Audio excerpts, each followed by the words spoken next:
Welcome to Live Greater, a health and wellness podcast brought to you by the University of Maryland Medical System. We put knowledge and care within reach so you have everything you need to live your life to the fullest. This podcast is sponsored by the Spine Network. Usually diagnosed during childhood or adolescence, scoliosis can also develop in adults. Most cases are mild, but the degree of the curve in the spine determines how much treatment is needed. We'll talk to Dr. Daniel Kavanaugh today. He is a spine expert and member of the Spine Network about what causes adult scoliosis, what treatments are available, if it can be prevented, and more.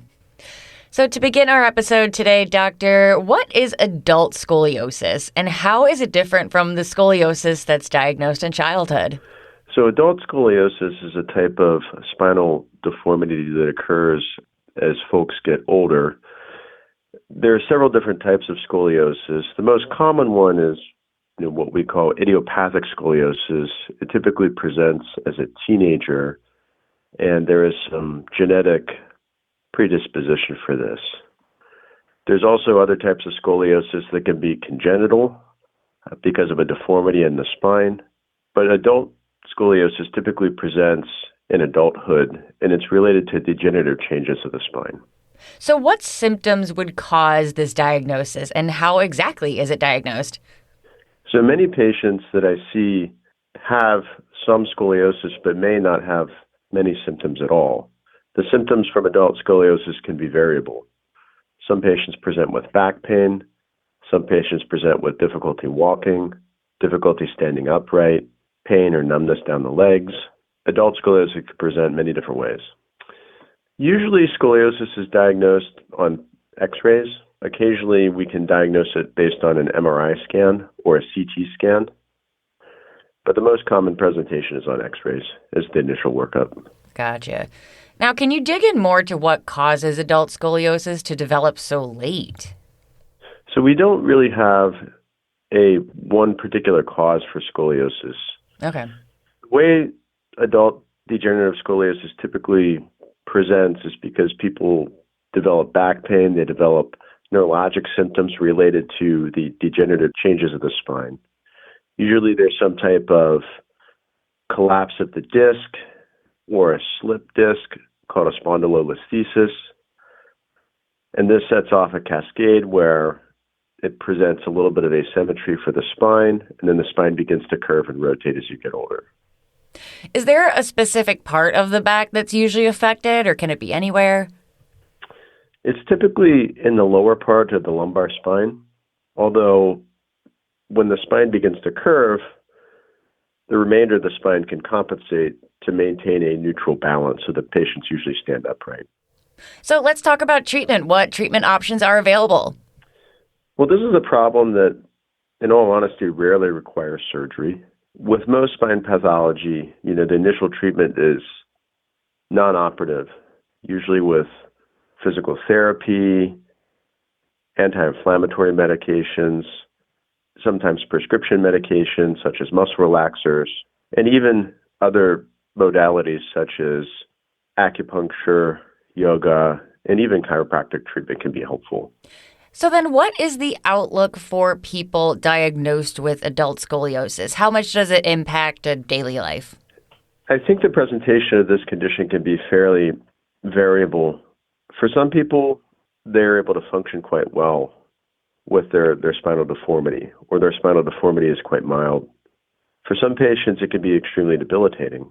The main problem with adult degenerative scoliosis is neurological symptoms that begin where the spinal canal nerve roots become pinched as a result of the deformity. When nerves or the spinal canal becomes narrowed or you have nerve pinching, you can start to develop numbness down the legs, weakness down the legs, difficulty walking, and these symptoms tend to be the ones that require surgery. So is there anything that we can do to prevent adult scoliosis from onset? I know you mentioned some of it could just be genetic, but is there anything we can do? There's no good answer for this question, to be honest with you. Okay. we don't really understand the cause of adult scoliosis. Obviously, you can't change genetics. There's some evidence that shows that use of nicotine can accelerate disc wear, which may present with scoliosis, so I usually caution my patients to avoid tobacco use. Anytime there's a structural abnormality to the spine, weight loss can sometimes be helpful for patients that are overweight. It helps their spine cope with the physiologic load of maintaining an upright posture. But there's no good preventative treatment for this. Bracing is not usually effective and can, in fact, sometimes make the supporting muscles around the spine weaker and dependent on a brace. Well, doctor, an interesting topic covered today. Is there anything else you would like our listeners to know? When it comes to surgical treatment of adult degenerative scoliosis, the outcomes can be favorable and can be good in well-selected patients. Because of the unique pathology with this condition, everybody's curve or everybody's spine is different. One surgery does not fit all if surgery is required. Sometimes people just require decompression to alleviate their neurological problems. Sometimes there's significant instability, which requires a fusion. Sometimes people have a significant global deformity where they can't stand upright or their whole spine is off balance, requiring a multi-level fusion. So the presentation can be quite variable, and the treatment for each person should be individualized. Well, doctor, we covered a lot today. I really appreciate your time. Thank you so much for joining us. This episode is sponsored by the University of Maryland Spine Network.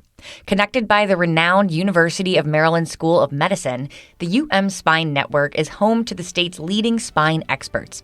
With convenient locations throughout the state, Spine Network physicians collaborate to create comprehensive care plans for patients across the full spectrum of care. When you work with a Spine Network physician, you can expect to receive the high-quality, evidence-based care that you deserve. Find more shows just like this one at umms.org/podcast. And thank you for listening to Live Greater, a health and wellness podcast brought to you by the University of Maryland Medical System. We look forward to you joining us again.